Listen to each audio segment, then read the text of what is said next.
सर्वचैतन्यरूपां ताम् आद्यां विद्यां च धीमहि बुद्धिं या नः प्रचोदयात्।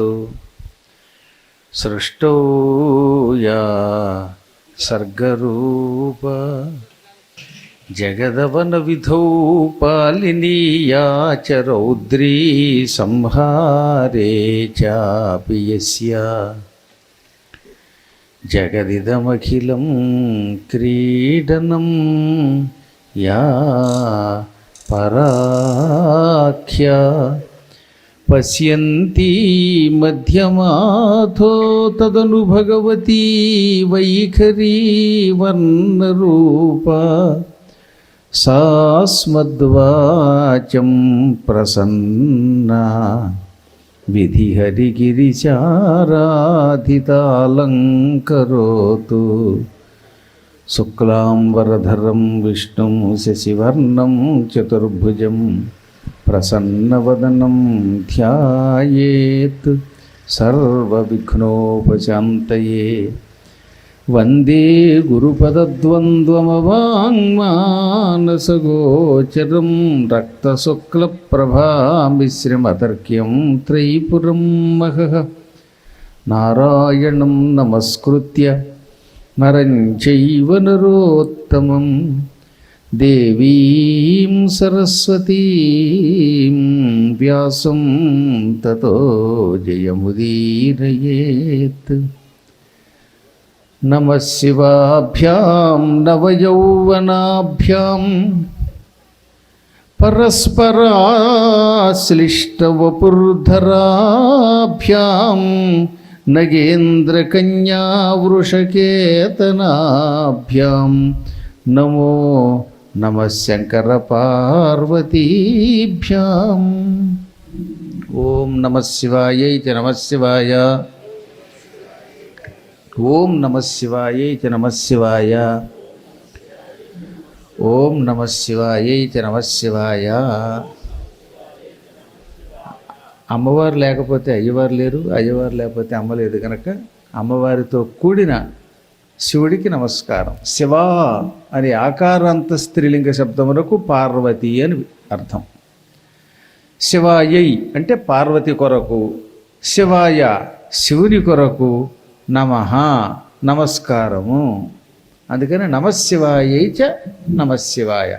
పార్వతికి ఇటు పరమేశ్వరుడికి ఇద్దరికీ నమస్కరిస్తున్నాను అని వేదం చెబుతున్నది।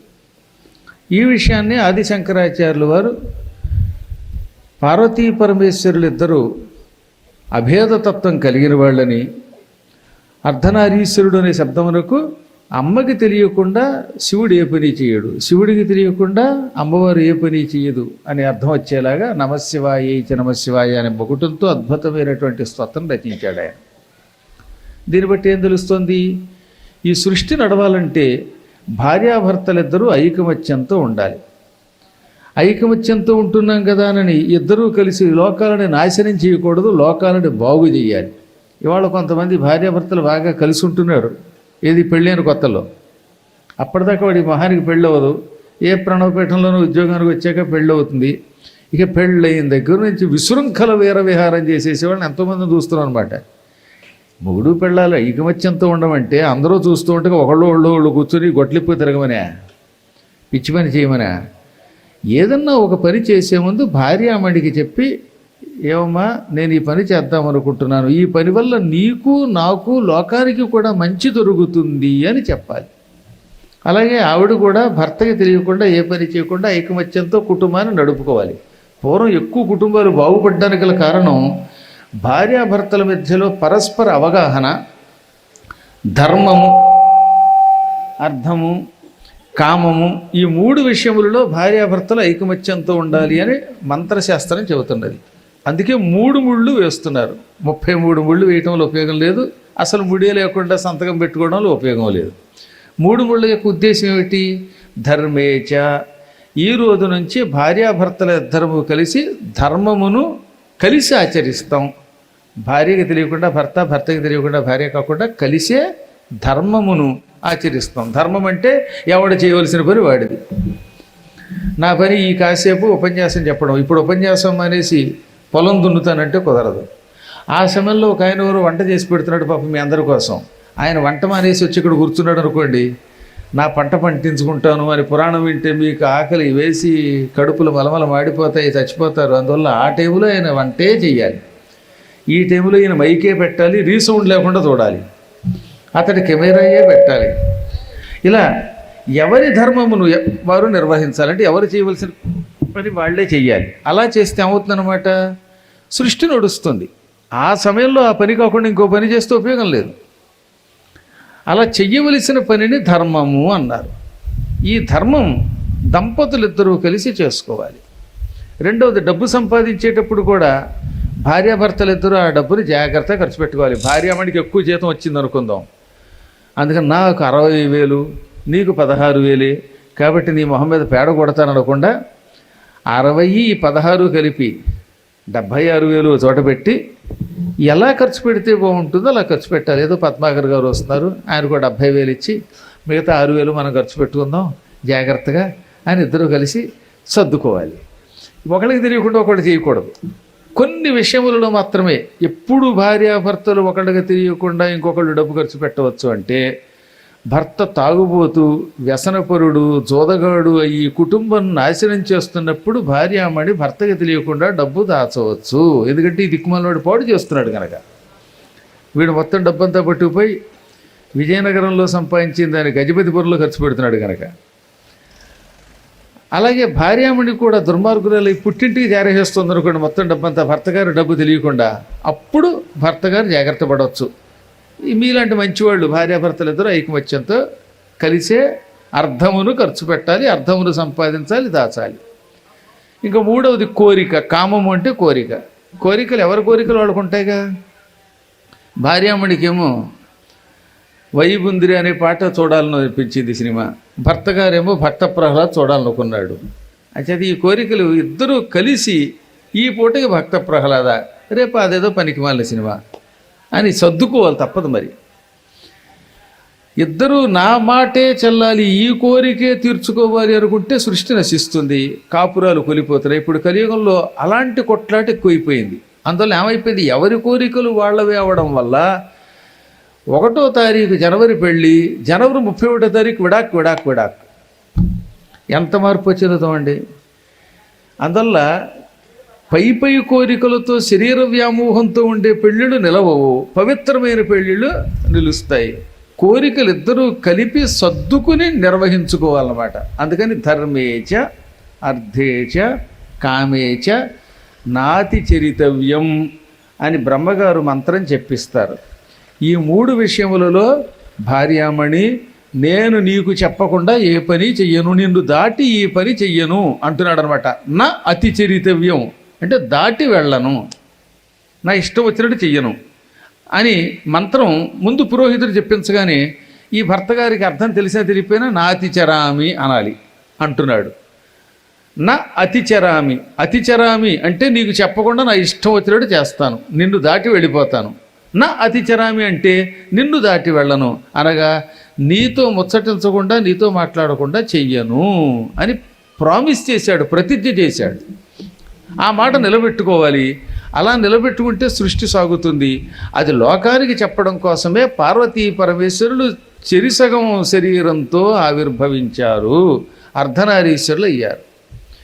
అందువల్ల ముందు అమ్మకి తర్వాత అయ్యవారికి నమస్కరిస్తే, నాయన మీ ఇద్దరి కాపురాలు ముందు నిలబెడతాను. భార్యాభర్తలు ఐకమత్యంతో ఉంటే అప్పుడు ఏమవుతుందన్నమాట, ఇటు తల్లిదండ్రులు అటు తల్లిదండ్రులు ఇద్దరూ సుఖంగా ఉంటారు, వారిని చూడగలుగుతారు, పుట్టిన పిల్లల్ని మంచి మార్గంలో నడుపుతారు. ఇప్పుడు వీళ్ళిద్దరూ ఐకమత్యంతో లేక కొట్టుకుంటే వ్యసనపరులు అయిపోతే ఇటు పెద్దలు బాధపడతారు, అమ్మాయి తల్లిదండ్రులకి అబ్బాయి తల్లిదండ్రులకి బాధే, పుట్టిన పిల్లలకు కూడా ఏం దిక్కు ఉంటుంది, వాళ్ళు ఇంతకంటే భయంకరమైపోతారు, ఇష్టం వచ్చినట్టు ప్రవర్తిస్తారు. అప్పుడు ఎక్కడ చూసినా కుంభకర్ణుడు, రావణాసురుడు, కంసుడు, నరకాసురుడు ఇలాంటి దుర్మార్గులు పెరుగుతారు. అప్పుడు లోకం నాశనం అయిపోతుంది. దానిని కలిపురుష ప్రభావం అంటారు. ఈ ప్రభావం లేకుండా కాపాడే శక్తి ఉంది కనుక స్వామివారిని పరమ ఈశ్వర, గొప్ప అధిపతి, పరమ అంటే సుప్రీం, ఇంకెంతకంటే గొప్పవాడు లేడు.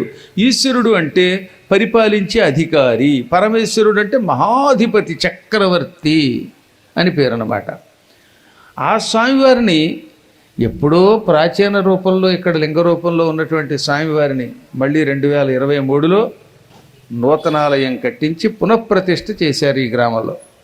అప్పట్లో గౌరీశంకర్ గారు ఒకసారి ఉప్పల్లో హైదరాబాద్లో మా పీఠానికి వచ్చి, ఏలూరు పీఠానికి రాలేదనుకుంటా నేను ఎప్పటికి కూడా, వచ్చారో లేదో, అప్పుడు మాత్రం ఆ హైదరాబాద్లో వచ్చి ఒక రోజున ఏమైనా ఇక్కడ మేము పునఃప్రతిష్ఠ చేస్తాం, మీ చేతి మీదుగా అది జరగాలి అంటే, ఆ సమయంలో నా అదృష్టవశాత్తు ఆ సంవత్సరం అమెరికా ప్రయాణం కొంచెం ఆలస్యంగా ఉంది కనుక ఆ ప్రతిష్టా కార్యక్రమం చేశాం.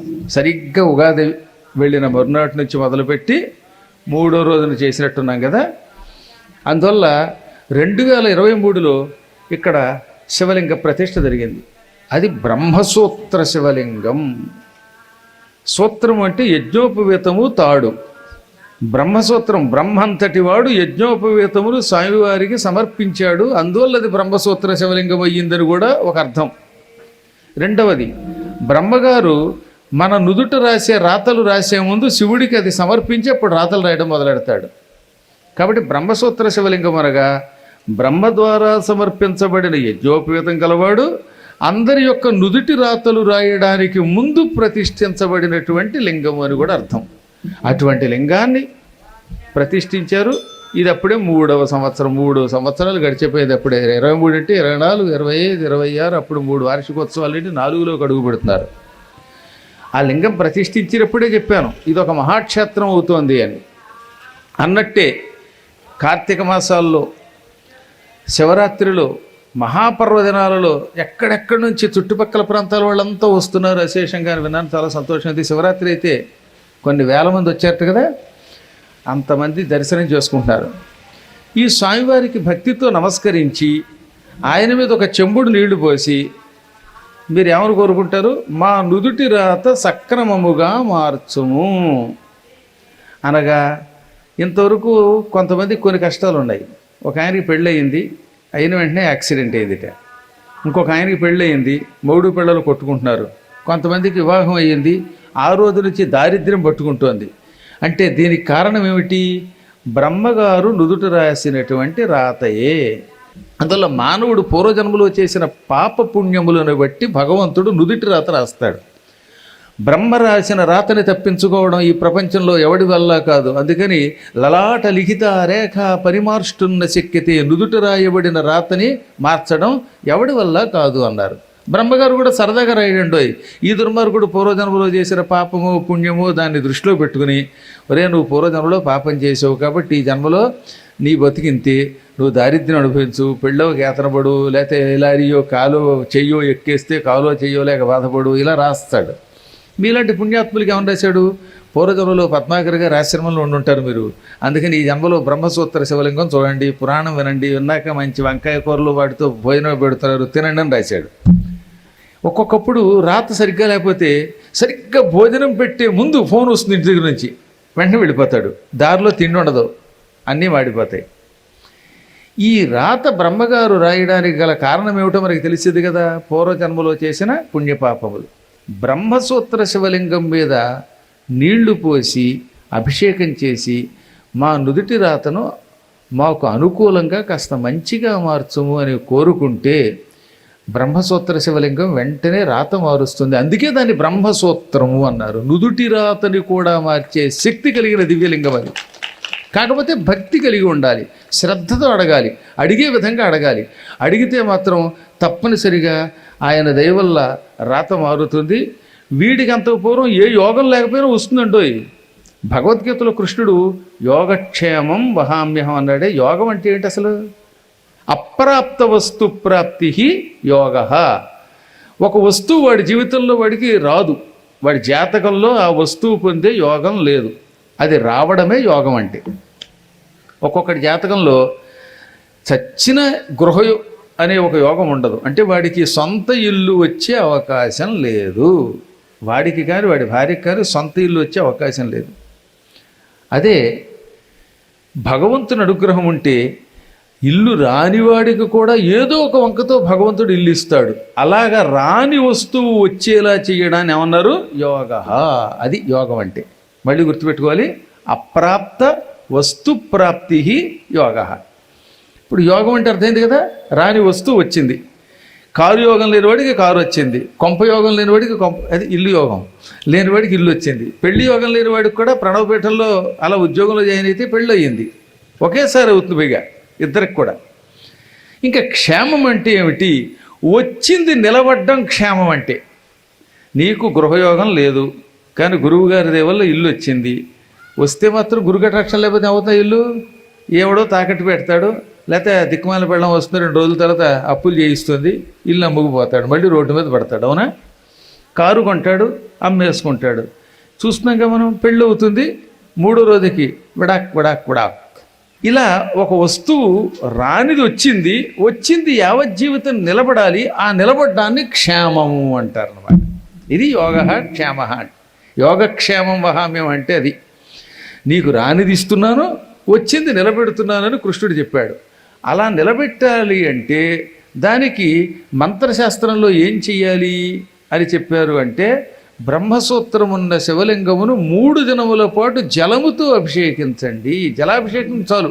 ఇంకా పంచదార, ఫలరసాలు, ఒకవేళ పాలు దొరకకపోయినా బెంగపెట్టుకోద్దు, అవన్నీ ఉంటే అదృష్టమే. ఏమీ లేకపోయినా కేవలం ఇన్ని నీళ్లు చుక్కపోసినా రాని వస్తువు వస్తుంది, వచ్చిన వస్తువు నిలబడుతుంది.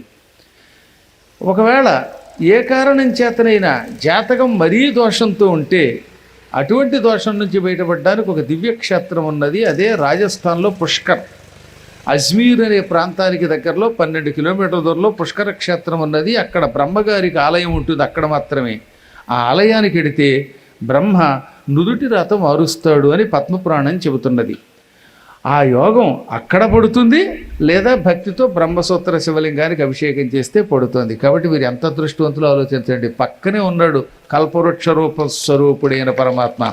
కామధేనువుల కోరికలు తీర్చే పరమాత్మ ఉన్నాడు. ఎప్పుడో 3 ఏళ్ళు అయింది ప్రతిష్ఠ అయ్యాక, ప్రతి సంవత్సరం ఆయన రమ్మండం. అదేం విచిత్రమో, 3 సంవత్సరములుగా ఎంత గెంచుకుని ఇక్కడికి రాలేకపోయాం. అది మీకు నాకు స్వామివారికి కూడా ఏదో తేడా ఉంది అక్కడ. ఎప్పుడు కిందటి సంవత్సరం కూడా సరిగ్గా ఉగాది రోజున అమెరికాలో ఉన్నాను, అంతఃపూర్వం ఇంకో దేశంలో ఉన్నాను. ఏదో దేశం వెళ్ళిపోతున్నాం. ఈ దేశంలో ఉంటే వచ్చేవాడిని. ఈ ఏడాది మాత్రం భగవంతుడు అనుగ్రహించాడు. జూన్ వరకు విదేశాలకు వెళ్లకుండా ఆపాడు. జూన్ 22వ తారీఖు దాకా ఇంగ్లాండ్ వెళ్ళటం లేదు, జూలై దాకా అమెరికా వెళ్ళటం లేదు. ఆ సమయంలో గురుసేవ అంటే అది ప్రాణం కింద భావించే గౌరీశంకర్ గారు మొన్న మళ్ళీ నాగోల్లో ప్రవచనం జరుగుతుంటే వచ్చారు. ఈసారి నాగోల్లో కాదు, అష్టలక్ష్మి టెంపుల్లో కొత్తపేటలో జరిగింది. గురుదేవా 3 ఏళ్ళు అయ్యింది, ఈ ఏడాదైనా ఒక్కసారి మీరు అలా అడుగు పెట్టండి అంటే, ఎక్కువ సమయం లేదండి, అడుగు పెట్టి వెంటనే వెళ్ళిపోతానంటే, అడుగు పెట్టండి కానీ అలా వెంటనే వెళ్ళిపోకుండా కనీసం ఒక అరగంటైనా ఊళ్ళో ఉంటే చాలన్నారు ఆయన. అరగంట ఏమిటి, 10కి వచ్చాను కనుక 2 గంటలు ఉన్నాను. ఇచ్చిన మాట నిలబెట్టుకుని అరగంట కంటే ఎక్కువే ఉన్నాను. ఆ వంకతో అడుగు పెడితే నన్ను చూడడానికి మీరు కొందరు వస్తారు, ఈ వంకతో స్వామివారి దర్శనం చేసుకుంటారు, వెళ్ళేటప్పుడు ఒక్క చుక్క నీళ్లు పోస్తారు, ఆయన అనుగ్రహం పొందుతారు, మీ జాతకం మారిపోతుంది. నేను మీ అందరినీ చూడడానికి వచ్చి నేను కాసిన నీళ్లు పోశాను. ఇదంతా పరస్పర భావన అనమాట. నా కోసం మీరు, మీకోసం నేను, మనందరి కోసం పరమాత్మ ఉన్నాడు గనక ఆ వంకతో ఆయన దర్శనం చేసుకున్నాం. ఆయన అవ్యాజ కరుణామూర్తి, ఎక్కువ శ్రమ పడక్కర్లేదట. అందుకే మాదయ్య గారి మల్లన అని ఒక కవి ఉన్నాడు. ఆయన శ్రీకృష్ణదేవరాయల ఆస్థాన విద్వాంసుడు. కృష్ణదేవరాయల ఆస్థానంలో 8 మంది కవులు ఉన్నారు. అష్టదిగ్గజాలు అంటారు వాళ్ళని. అల్లసాని పెద్దన, నంది తిమ్మన, తెనాలి రామకృష్ణుడు, రామరాజ భూషణుడు, పింగళి సూరన, అయ్యలరాజు రామభద్రుడు, మాదయ్య గారి మల్లన, దూర్జటి, ఈ 8 మందిని అష్టదిగ్గజములు అంటారు. భూమిని 8 ఏనుగులు మోస్తున్నాయి.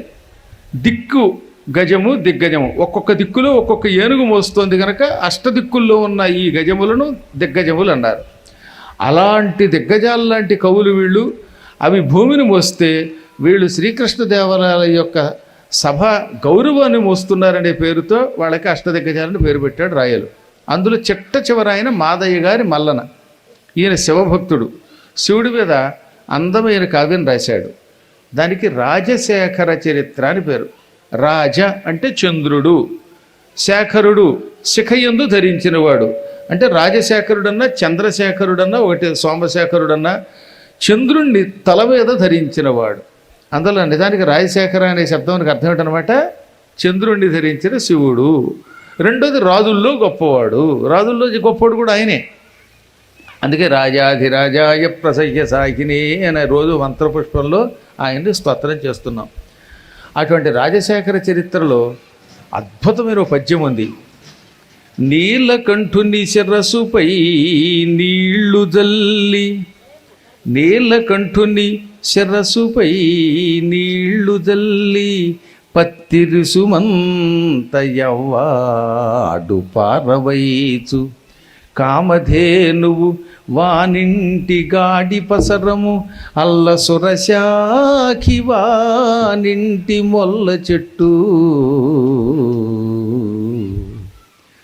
శివుడి శిరస్సున ఒక్క చుక్క నీళ్ళు అలా జల్లు. లోపల గుళ్ళో ఉందండి శివలింగం. ఎవరు లోపలికి వెళ్ళడానికి వీల్లేదు, అర్చకులు తప్ప అని ధ్వజస్తంభ ప్రతిష్ఠ ఉన్న ఆలయంలో ఒక నియమం పెట్టారనుకుందాం. పైగా ఏ శివరాత్రి వస్తే లక్షల మంది జనం వస్తారు. ఆ సమయంలో అందరూ లోపలికి వెళ్ళి చెంబుతో నీళ్లు తీసుకుని అభిషేకం చేయలేరు కదా.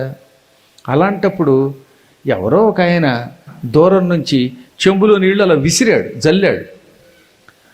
అప్పుడు శివుడు, ఎరా దూరం నుంచి నా మీద నీళ్లు జల్లుతావా అని కోపగించకుండా, నాయన నా దగ్గరికి రాలేకపోయావు, దూరం నుంచి నీళ్లు జల్లావు, ఈ నీళ్లు నాకు మహన్యాసపూర్వక రుద్రాభిషేకం కింద భావిస్తున్నాను అని భావించి ఆ క్షణమే వాడింట్లో కామధేనువుని కట్టేశాడు. ఏది దూరం నుంచి నీళ్లు జల్లితే అదే అభిషేకంగా భావించి కామధేనువుని కట్టాడంటే అర్థం ఏంటనమాట, కామధేనువు స్వర్గలోకంలో ఉంటుంది, పాల సముద్రం నుంచి పుట్టింది, దాని దగ్గరికి వెళ్ళి ఏమడిగితే అది ఇస్తుంది. శివుడి మీద చొక్క నీళ్లు చల్లిన వాడు ఆ రోజు నుంచి ఏమనుకుంటే అది సాధించగలుగుతాడు. కామధేనువులా శివుడు అతని కోరికలు తీరుస్తట, ఏది ఒక్క చుక్క నీళ్ళకి. ఆ మాత్రానికి అభిషేకానికి ఆనందపడతాడు. అందుకే ఆయన్ని బోలాశంకరుడు అన్నారు. ఇక రెండవది, ఇంకొక ఆవిడ ఎవరో వచ్చింది, పత్రి వేద్దామంటే కుదరటం లేదు. అందుకని ఒక ఆకు దూరం నుంచి అలా విసిరేసింది. దగ్గరికి రాలేని వాళ్ళు ఏం చేస్తారు, దూరం నుంచే పువ్వులు విసురుతారు. మీరు చూసే ఉంటారుగా పెళ్ళిళ్ళల్లో పెళ్లి కొడుకు పెళ్లి కూతురు మండపం మీద కూర్చుంటే వెనక నుంచి దూరం నుంచి అక్షతలు విసరడమే. అవి అక్షతలు కాదు, క్షతాలు. తలకాయలు పగిలిపోతాయి, కళ్ళల్లో పడిపోతాయి. అందుకే కళ్ళజోళ్ళు పెట్టుకుంటారు ఈ మధ్యన.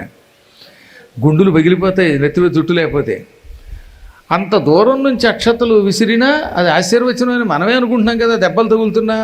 అలాగే శివుడు కూడా దగ్గరికి వెళ్ళలేక దూరం నుంచి ఒక్క ఆకు విసిరితే ఈ ఆకుని స్వీకరించి ఇది లక్షపత్రి పూజ కింద భావిస్తున్నాను అని దీవించి వెంటనే వారి దొడ్డిలో కల్పవృక్షాన్ని నాటాడు.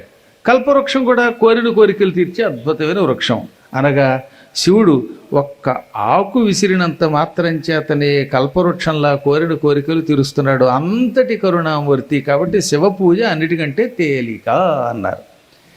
ఆయనకి ఏమక్కర్లా, బూడిద పోసినా సంతోషపడిపోతాడు, పువ్వు ఇచ్చినా సంతోషపడిపోతాడు, నీళ్లు వేసినా సంతోషపడతాడు, అలంకారాలు కోరడు.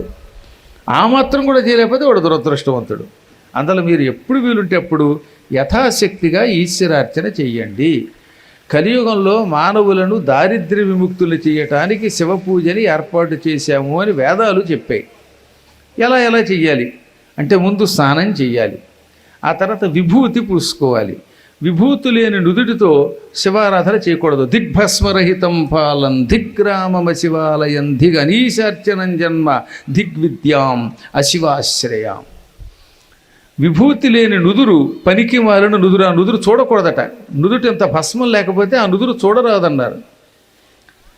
శివుణ్ణి పూజించని జన్మదండుగా. శివుడు లేని ఊరు శ్మశానంతో సమానం. అందుకే పూర్వం ప్రతి ఇంట్లో శివలింగం ఉండేది. ఎవడో ఒక దరిద్రుడు, ఓ నీచుడు, ఓ క్షుద్రుడు శివుడున్న ఇల్లు శ్మశానం అన్నట్ట. రేపొద్దు నీ దరిద్రుడు తెచ్చిపోతే వీడిని శ్మశానానికి ఇడ్చుకుపోతారు. అందులో శివుడు ఇంట్లో ఉంటే నీ బతుకు శ్మశానం అవ్వదు. నువ్వు పవిత్రంగా మరణిస్తావు, పవిత్ర లోకాలు కడతావు, లేకపోతే నీ బతుకు శ్మశానంలో కాటికాపరి చేత కాల్చబడుతుంది. అందులో ఎప్పుడు కూడా శివుడు లేకుండా కాశీలో ఒక ఇల్లు ఉంటుంది చూడండి. శివుడు కాశీలో ఏ ఇంట్లో చూసినా శివలింగమే. అసలు ఉత్తర భారత్ వాళ్ళ సంస్కారమే వేరు. వాళ్ళ ఇళ్లల్లో శివలింగం లేకుండా వాళ్ళు ఏనాడు అన్నం వండుకోరు, తినరు. మీరు ఎక్కడన్నా చూడండి, కాశీకి వెళ్ళండి, ఏ ఇల్లు చూసినా ఏ మఠం చూసినా, నేను చెప్పేది హిందువులు, తురకాళ్ళ ఇంట్లో కూడా ఉన్నాయి. ఎందుకంటే అవి మనవే ఆక్రమించేశారు. ఆ పెద్ద పెద్ద మసీదులు కట్టారే, ఆ మసీదుల కింద అన్ని లింగాలే. వాళ్ళు లింగాల మీదే కట్టుకున్నారు. లింగాల మీద, లింగాల వలస మీద, కొత్తపేట కోట మీదే వాళ్ళు కూడా మసీదులు కట్టుకోవాల్సి వచ్చింది వారికి. కాబట్టి తప్పక ఇంట్లో ఒక శివలింగం ఉండాలి. శివ అర్చన చేయకపోతే ఆ జన్మదండుగా. శివాలయం లేని ఊరు కూడా నింజము. ఇంకా అక్షరాభ్యాస సమయంలో ఓం నమ శివాయ తుభ్యం నమః అని అక్షరాలు రాయించి పూర్వం అక్షరాభ్యాసం చేసేవారు. ఇప్పుడు ఈ మధ్యన మానేస్తున్నారు. కానీ కాబట్టి శివనామస్మరణము లేకుండా, శివుడి పేరు రాయించకుండా అక్షరాభ్యాసం చెయ్యరాదు. అందువల్ల ఈ శ్లోకం శివపురాణంలో విద్యేశ్వర సంహితలో ఉంటుంది, కంఠస్థం చేయించాలన్నమాట. దిగ్భస్మరహితం పాలం దిగ్గ్రామం అశివాలయం దిగనీశార్చనం జన్మ దిగ్విద్యాం అశివాశ్రయం. అందువల్ల అన్నీ మీ గ్రామంలో సమకూరే. భస్మం ఉన్నది, అటు ఇటు ఈశ్వరుడు ఉన్నాడు, బ్రహ్మసూత్రంతో కొలువయ్యాడు, మరో పక్కన నవగ్రహాలు ఉన్నాయి, గ్రామదేవతలు అందులో ఉండి దర్శనమిస్తున్నారు. ఆహ్లాదకరమైన పంట పొలాల యొక్క వాతావరణంలో ఎక్కువ కాలుష్యం లేనటువంటి, ఇది మానసిక కాలుష్యం కూడా తక్కువగా ఉండే ఊళ్ళు ఇవి. పల్లెటూళ్ళలో సహజంగా ప్రేమ ఎక్కువ ఉంటుంది. మరీ ఒకళ్ళొకళ్ళు చంపుకునేంత కక్షలు కార్పణ్యాలు అంత ఉండవు. అలా ఉండేవాళ్ళు ఎలాగో మీ గ్రామంలో ఉండరని నా నమ్మకం. ఇంత పవిత్ర వాతావరణంలో ఉన్న ఈ ఆలయం చూసినప్పుడల్లా నాకు అజ్మీరో, లేకపోతే దక్షారామో, వారణాసియో ఇలాంటి క్షేత్రాలే గుర్తుకొస్తున్నాయి. అందుకే అవకాశం ఉంటే ఓసారి మళ్ళీ అడుగుపెట్టి మిమ్మల్ని చూచి ఆ వంకతో ఈశ్వరార్చన చేసుకుని వెళ్ళాలనే కోరిక కలిగింది నాకు. అందులో ఇప్పుడు ఇది కలియుగం. ఈ కలియుగంలో ఈ మధ్యన దుర్మార్గులు పెరిగిపోయారు. అసలే అంతంత మాత్రంగా ఉంది. గవర్నమెంట్లు చాలా కాలం, అందులో భస్మాసుర హస్తం పార్టీ, ఓ దరిద్ర పార్టీ 70 ఏళ్ళు పరిపాలించి ఈ దేశాన్ని సర్వనాశనం చేసి తురకాళ్ళకి, కిరస్థాన వాళ్ళకి అంటగట్టేసింది, భూములు అంటగట్టింది, ఆలయాలన్నీ పాడు చేసింది. ఏదో ఇప్పుడిప్పుడే పూర్తిగా 2014 నుంచి మన జాతకాలు బాగుపడ్డాయి, మనం సుఖంగా ఉంటున్నాం అనుకున్న టైంలో కొంతమంది పీఠాధిపతులు శివుణ్ణి తిట్టడం, కొందరు విష్ణువుని తిట్టడం, ఈ పిచ్చి పనులు చేస్తున్నారు. ఇదొక దరిద్రం. కలియుగము యొక్క ప్రధాన లక్షణం ఏమిటి అంటే శివుడు వేరు, కేశవుడు వేరు అని కొట్టుకోవడం. అటువంటి భ్రమలో పడకండి. నేను కిందటి సంవత్సరం అక్టోబర్లో స్విట్జర్లాండ్లో ఉండగా ఎవరో ఒక స్వామీజీ శివుణ్ణి తిట్టారని, దాంతో ప్రజలు బాధపడుతూ నాకు ఒక వీడియో క్లిప్ పంపారు. అది చూడగానే ఆవేదన కలిగింది. ప్రఫుల్లని, గోళ్ల ప్రఫుల్లని వాళ్ళ ఇంట్లో ఉన్నాను నేను ఆ టైంలో. స్విట్జర్లాండ్లో యూరప్ పర్యటనలో ఉన్నాను. వెంటనే ఎప్పుడు మనస్సు కరిగి ఒక పాట, ఆసుగా ఒక పాట రాసి ట్యూనింగ్ కూడా నేనే చేసుకుని పాడాను. ఆ పాట ఇవాళ దేశానికి అవసరం. నామము అంటే పేరు. నీ నామం ఏమిటంటే మీరు పేరు చెప్తున్నారుగా, నా పేరు కశ్యపు, నా పేరు గౌరీశంకరు, నా పేరు ఎల్లయ్య, పుల్లయ్య, అప్పలనాయుడు, అదేదో ఇంకో నాయుడు, ఏదో చెప్పుకుంటున్నా. ఇవన్నీ పేర్లు, నామం అంటే. ఇంకోటి ఏమిటి, నుదుట నామం పెట్టుకుంటే అర్థం ఏంటి, బొట్టు పెట్టుకో అని అర్థం. నామము అనే శబ్దమునకు పేరు అని అర్థం, బొట్టు అని అర్థం అనమాట. అందుకని దేవుణ్ణి డైరెక్ట్గా అడిగా, నీ నామం ఏది, నేనే నామం ధరించేది, నీ నామం ఏది. నీ పేరేమిటి స్వామి? శివుడా, విష్ణువా, బ్రహ్మ, ఇంకోట? నేనే నామం పెట్టుకోవాలి, ఇలా పెట్టుకోవాలి, ఇలా పెట్టుకోవాలా, ఇలా పెట్టుకోవాలా అని ఆయన్ని ప్రశ్నించామన్నమాట. నీ నామం ఏది, నేనే నామం ధరించేది, నీ నామం ఏది. పొడుగో పొట్టో నిలువో అడ్డమో, పొడుగో పొట్టో నిలువో అడ్డమో మన సంప్రదాయాలే కానీ, నీ నామం ఏది, నేనే నామం ధరించేది, నీ నామం ఏది. శివుడే నీవని కొందరు, కేశవుడే నీవని కొందరు, శివుడే నీవని కొందరు, కేశవుడే నీవని కొందరు, విజయదుర్గవని విఘ్నేశుడవని భక్తితో కొలుచుచున్నారు. నీ నామం ఏది, నేనే నామం ధరించేది, నీ నామం ఏది. ఎడారి మతములు బిడారు వేసి, ఎడారి మతములు బిడారు వేసి దడదడలాడిస్తూ ఉంటే, బడవలు కొందరు మాలో మాకే గొడవలు పుట్టిస్తూ ఉంటే, నీ నామం ఏది, నేనే నామం ధరించేది, నీ నామం ఏది. గురువుల గొడవలు మనకేలా, అనుయాయుల ఈ అనులేలా. గురువుల గొడవలు మనకేలా, అనుయాయుల ఈ అనులేలా. శ్రౌత ధర్మమును నిలబెట్టుటకై పద్మాకరమును ఈయరాద, నీ నామం ఏది, నేనే నామం ధరించేది, నీ నామం ఏది. పొడుగో పొట్టో నిలువో అడ్డమో, పొడుగో పొట్టో నిలువో అడ్డమో మన సంప్రదాయాలే కానీ, నీ నామం ఏది, నేనే నామం ధరించేది, నీ నామం ఏది. అందుకని ఓ పక్కన ఆ దుర్మార్గులు ఎక్కడికక్కడ బిడారాలు, గుడారాలట, గుడారాల్లో గుద్దులాట. గుడారాల్లో గుద్దులాట ఏమిటి? వాడెవడితోట రాత్రిపూటట, యవ్వనస్తుల కూటమిట, ఈ గందరగోళం, వాళ్ళో పక్కన మరో పక్కన పాత బస్తీ గందరగోళం, ఇవేడుస్తుంటే మధ్యలో ఈ గొడవలు ఏంటంటే వీళ్ళు మొహం తగలయ్యా. పెద్ద పెద్ద వాళ్ళమని చెప్పుకునేవాళ్ళు చేజేతులారా ఉన్న హైందవ మతాన్ని సర్వనాశనం చేస్తూ ఉన్నారు. అందుకే చివరిలో ఏమన్నాను, ఈ గురువుల గొడవలు మాకెందుకు, అనుయాయుల ఈ అనులేల. అని అంటే యుద్ధం.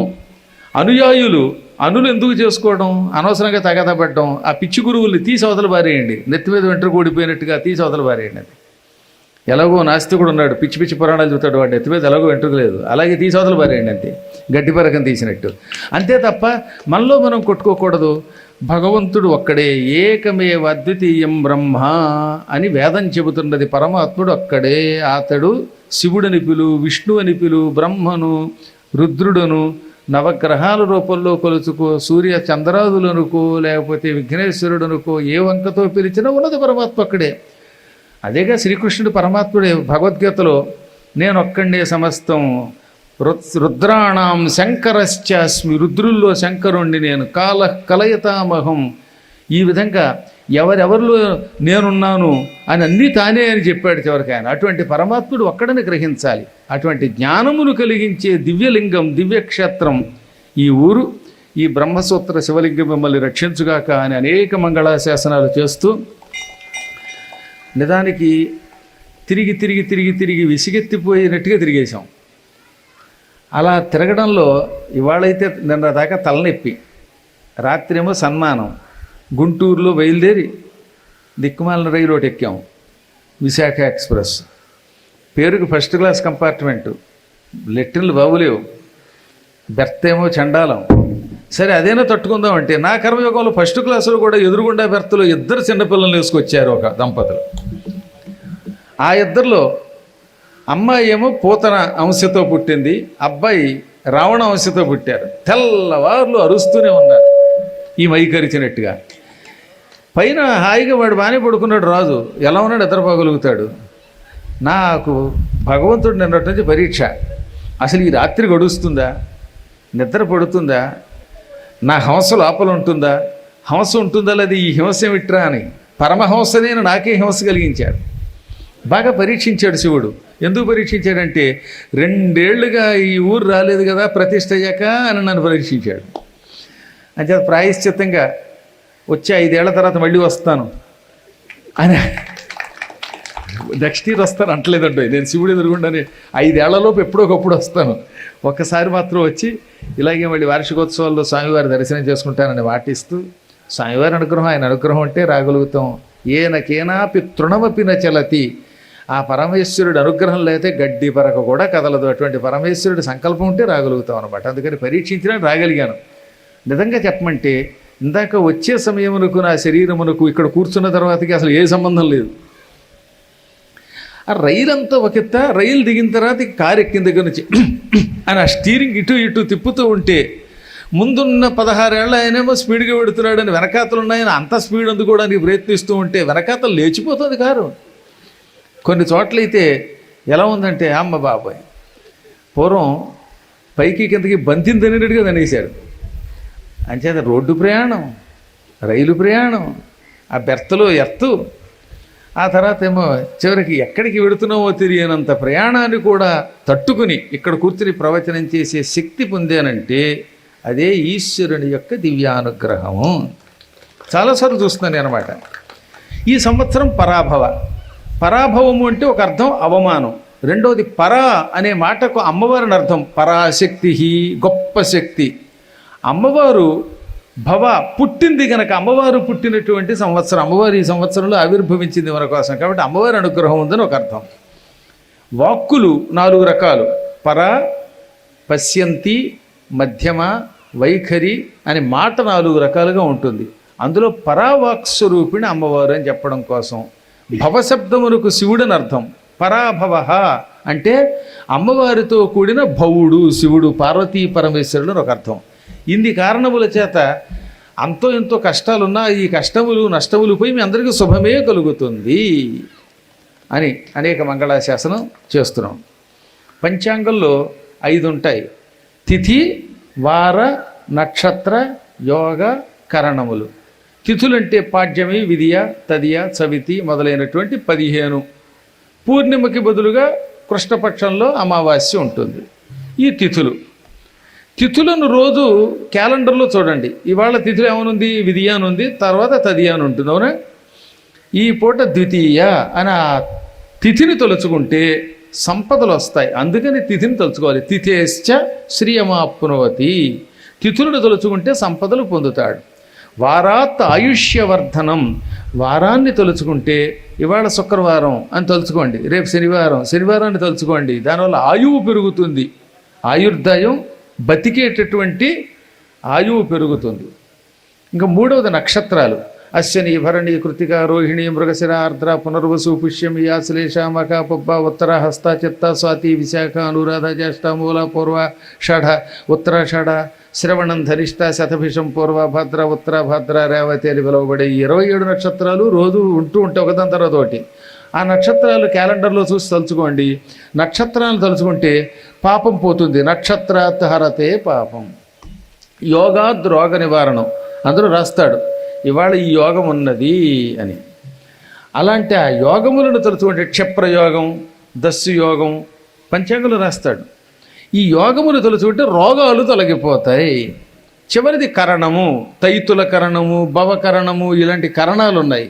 అవి కూడా పంచాంగంలో ఉంటాయి. మీరు చూస్తే ఆ కరణాన్ని తలుచుకుంటే కరణాత్ కార్యసిద్ధిశ్చ, దానివల్ల అనుకున్న పనులు అవుతాయి. ఇది పంచాంగస్య ఫలంత్విదం, పంచాంగం యొక్క ఫలము. కాల విత్ కర్మ కృత్ ధీమాన్ దేవతానుగ్రహం లభేత్.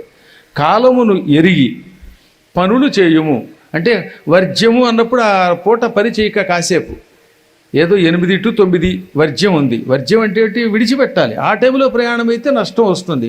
అందుకని కాలము నెరిగి వర్జ్యం దుర్ముహూర్తం విడిచిపెట్టి సక్రమంగా పనులు చేసినటువంటి బుద్ధిమంతుడు దేవతల యొక్క అనుగ్రహమును పొందుతాడు, సుఖంగా ఉంటాడని శాస్త్రం. ఇంతకాలం ఎవరు అంటే కాలము ఈశ్వర స్వరూపం. అందుకే ఆయనకి కాలుడు, కాలకాలుడు, కాలాతీతుడు, మృత్యుంజయుడు అని పేరు. అటువంటి ఈశ్వరుణ్ణి నిన్న ఉగాది నాడు ఈరోజు మీరు భక్తి శ్రద్ధలతో వరుసగా దర్శనం చేస్తున్నారు. ఇంకా ఈశ్వర అనుగ్రహం ఉంటే కాలం మీ చేతిలో ఉంటుంది. మార్కండేయుడిని రక్షించిన వాడు, అగ్నిహోత్రుడు విశ్వానరుడి యొక్క కొడుకు వైశ్వానరుడికి ఆయువు ఇచ్చినటువంటి వాడు, ఎంతెందుకు నాకు కూడా ఆయువు ఇచ్చినవాడే. నిన్నైతే నేను వెళ్ళిపోయాను అనుకున్నాను, మీకు చెప్పలేదు కానీ చెబితే బాధపడతారని. కానీ నిన్న రాత్రి నా ప్రాణం పైకి వెళ్ళిపోయి మళ్ళీ వచ్చింది. ఎందుకు వచ్చిందంటే చెప్పలేం. నేను పైకి వెళ్ళిపోవడం నాకు తెలుసు. రైల్లో పోయి ఉంటే మళ్ళీ కూడా ఉన్నవాడికి అదో బాధ. ఇందులో రవ్వంత అతిశయోక్తి లేదు. రాత్రి ఇంచుమించుగా 12 నుంచి 1 గంట మధ్యలో లోపల ఉన్న ఆత్మ పైకి వెళ్ళిపోయి మళ్ళీ ఎలాగో లోపలికి వచ్చింది. అదో పెద్ద ప్రక్రియ, అదే చెప్పడం అనవసరం, చెప్పినా కొందరికి నమ్మకం కుదరదు. కానీ పోయి మళ్ళీ రాగలిగాం. ఇలా ఎప్పటికప్పుడు పోయిన ప్రాణాన్ని నిలబెడుతున్న పరమాత్ముడు ఆయన. అందువల్ల ఈశ్వర అనుగ్రహం అంటే ఈ సృష్టిలో సాధించలేనిది లేదు. అందుకే మార్కండేయుడు ఏమన్నాడు, చంద్రశేఖరమాశ్రయే మమ కిం కరిష్యతి వయ్యమః అన్నాడు. చంద్రశేఖర చంద్రశేఖర చంద్రశేఖర పాహి మాం, చంద్రశేఖర చంద్రశేఖర చంద్రశేఖర రక్ష మాం, రత్నసానుశరాసనం రజతాద్రిశృంగనికేతనం, సింజినీకృత పన్నగేశ్వరమచ్యుతానల సాయకం, క్షిప్రదగ్ధపురత్రయం త్రిదశాలయైరభివందితం, చంద్రశేఖరమాశ్రయే మమ కిం కరిష్యతి వయ్యమః. చంద్రశేఖర చంద్రశేఖర చంద్రశేఖర పాహి మాం, చంద్రశేఖర చంద్రశేఖర చంద్రశేఖర రక్ష మాం. మార్కండేయుడు ఎప్పుడో రాసిన గొప్ప స్తోత్రం. చంద్రశేఖర చంద్రశేఖర మాం, నన్ను పాహి రక్షించు. పాహి మాం అంటే, పాహి అంటే రక్షించు, మాం అంటే నన్ను, పాహి మాం రక్షించు నన్ను, రక్ష మాం రక్షించు నన్ను. పాహి అన్న రక్ష అన్నదే అర్థం అని ఎంతో భక్తితో రాస్తే ఆయనకి ఎంతో దీర్ఘమైన ఆయువు ఇచ్చినాడు. ఆయన దీర్ఘాయువుని ప్రసాదించిన పరమాత్ముడు. మీ అందరికీ ఆయువు ఆరోగ్యము సమస్తం ప్రసాదించుగాక. 10 నిమిషాల్లో చెబుతానని నేను తెలియకుండానే 45 నిమిషాలు ఆగేశాను. అదే ఈశ్వరానుగ్రహం. మళ్ళీ ఈశ్వరానుగ్రహం ఉన్నప్పుడు కలుసుకుందాం. నమః పార్వతీపతయే హర హర మహాదేవ.